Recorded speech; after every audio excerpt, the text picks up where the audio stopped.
The evening air was thick with heat, even though the sun had long dipped behind the skyline. My fingers trailed the rim of my iced coffee glass, sweating against my skin as I leaned against the granite kitchen counter, barely dressed in my oversized white shirt.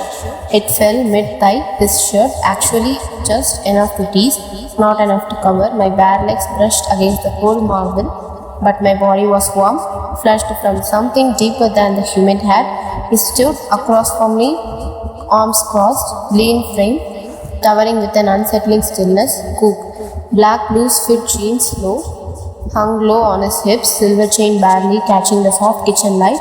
His sleeveless black tank hugged his sculpted chest, exposing the veins down his arms, and the tattooed hand rested at his jaw, watching me, smoldering silence. He didn't blink, his eyes didn't blink much. They followed every breath I took, every shift of my thigh, every flick of my tongue across my dry lip. It wasn't subtle, he wasn't even pretending anymore. "You're doing it again," I muttered, voice little breathier than I wanted. His head tilted slightly, the corner of his lips twitching, not a smile, not quite. "Doing what?" he asked, stepping forward.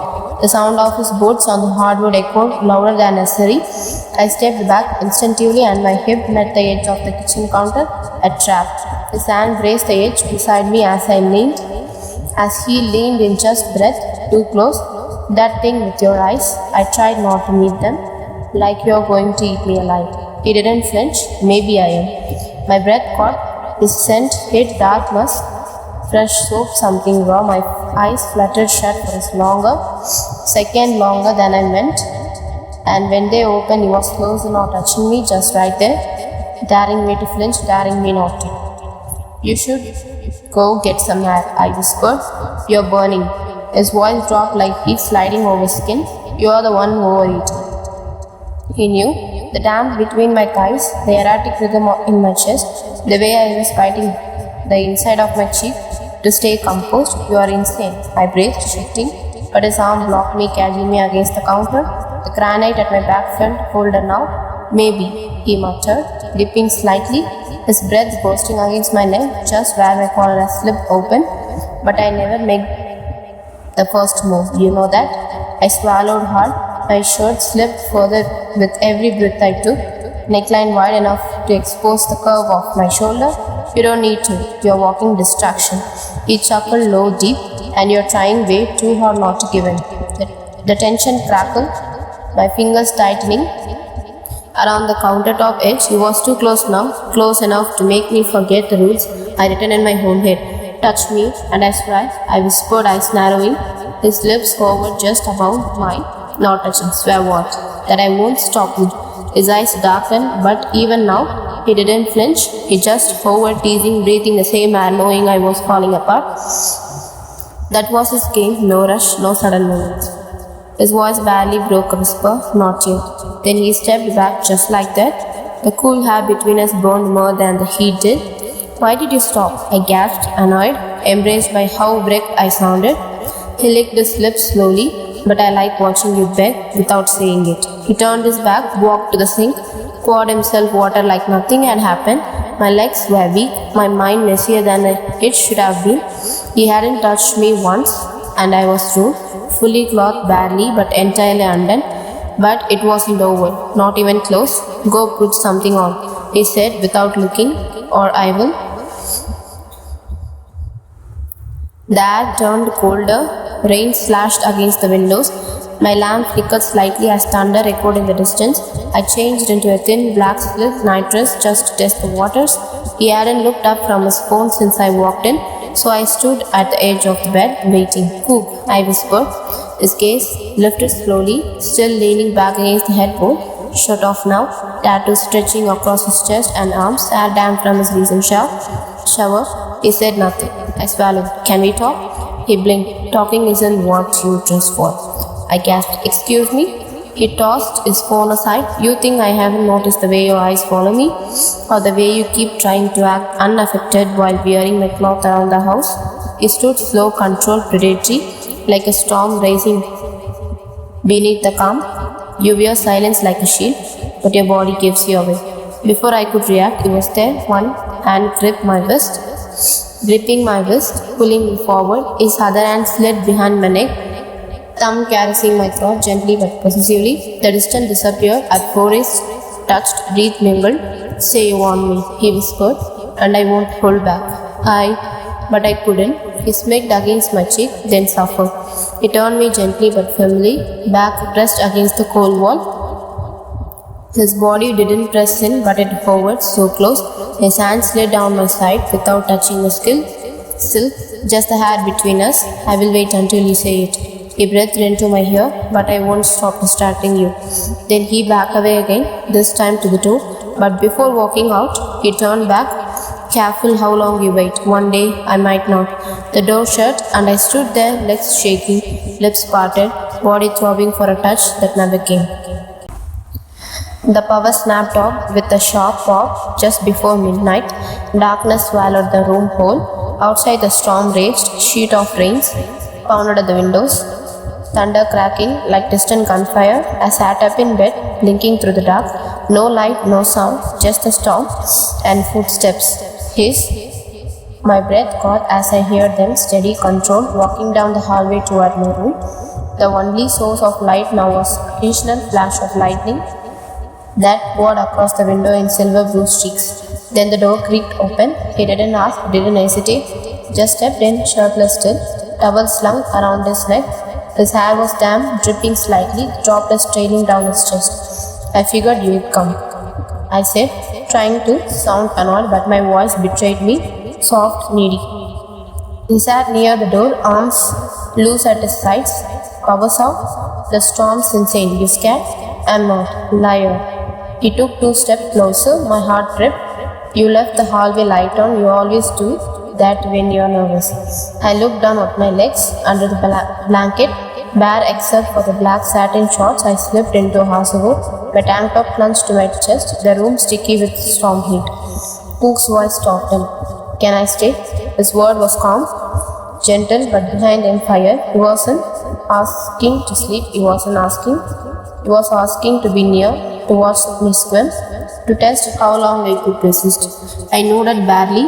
He walked over and sat at the edge of the bed. His hand braced near my thigh as he pulled the blanket over himself. His shoulder brushed against mine, bare, warm, and real in the darkness. "You're burning," he whispered. "You always say that, because you always are." The silence fell again, but this time it was louder than thunder. His breath caught near my neck. My fingers clutched the blanket tighter. The warmth between us was unbearable. Skin, scent, tension all crashing in the dark. I turned my face slightly. His profile glowed when the lightning cracked again. Sharp jaw, soft lips, focused eyes, all of them dangerous and close. "You know I can't sleep with you this close," I muttered. "Then don't sleep." He shifted suddenly, his hand brushing mine under the blanket, our fingers tangled unintentionally, then passed there. Neither of us pulled away. He leaned down, voice in my ear. "You always pull away. Why haven't you tonight?" I turned my head toward him. "Because I'm tired of pretending." That's when it snapped. He moved over me slowly, like a wolf cornering prey it already won. His hands didn't touch me at first. He simply hovered, eyes locked on mine, breath falling over my parted lips. The blanket shifted as his knees slid between mine, making space for himself. "You're trembling," he whispered. "No, I'm not. You are." I couldn't hide it. His hand moved to the pillow beside my head, supporting his weight, while the other finally touched a fingertip, fingertips brushing my jaw, tracing down the neck. My back arched slightly. He noticed. "I haven't kissed you," he murmured, lips a breath from mine. "But I want to ruin your breath first."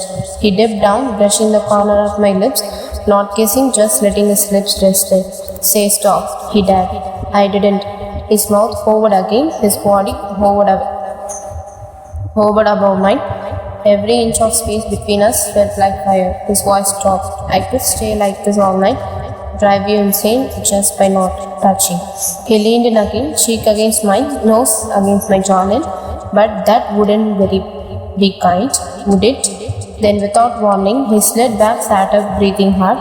I blinked, stunned. He dragged his hand through his hair, chest rising with restrained heat. "I told you I will wait until you said it." My voice broke. "And what if I never do?"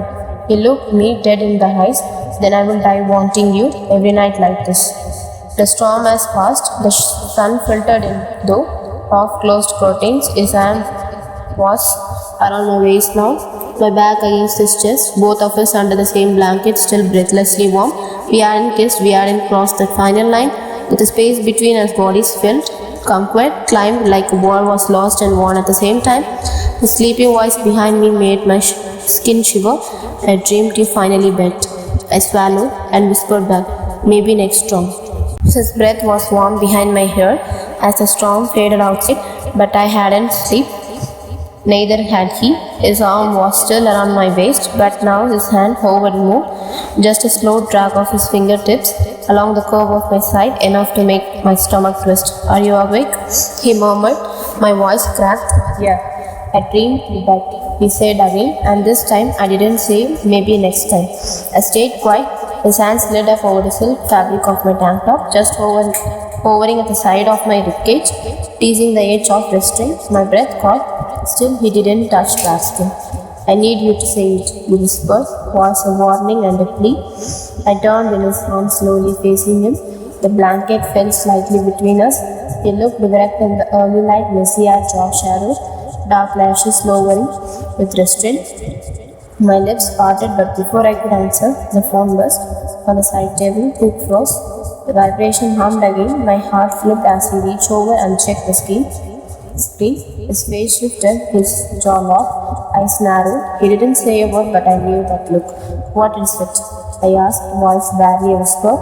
He handed me the phone without meeting my gaze, just a name, one I hadn't expected, a guy I hadn't spoken to in a while, texting me out of nowhere. You still up? His storm made me think of you. Cook was already off the bed. His body moved like a blade, silent, sharp. He stood shirtless, fist clenched at his sides. You didn't block him? I didn't think. He turned around slowly, his voice dangerously low. You didn't think I see it? Or didn't think I can? My voice caught. I hadn't talked to him in weeks.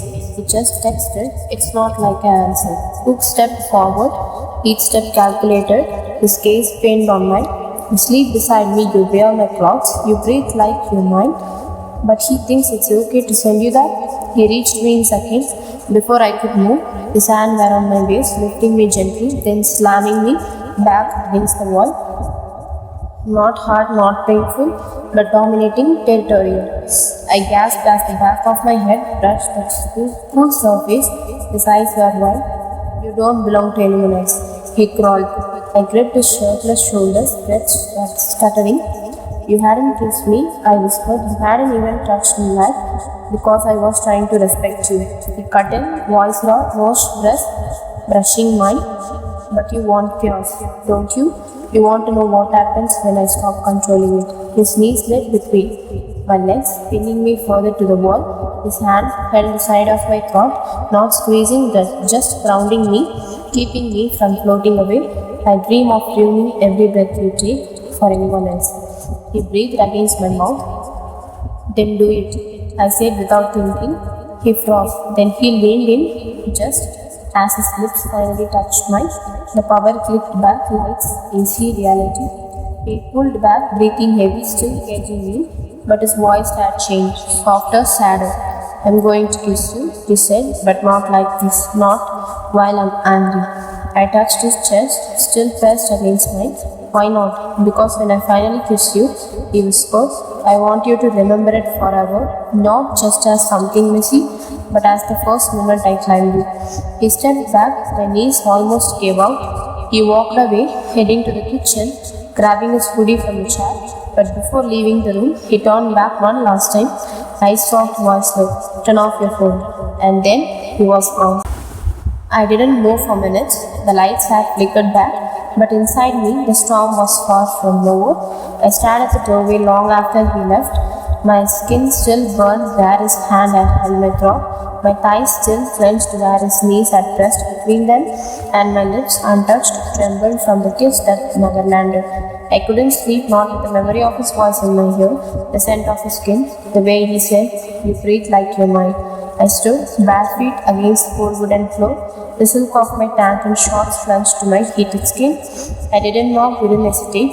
I opened his door. He stood by the window, hood pulled over his head now, shadows tracing the muzzle of his crack. As he stared at the city lights through the glass, one hand was clenched, the other hanging loose. He didn't turn, but his voice was quite grave and thick.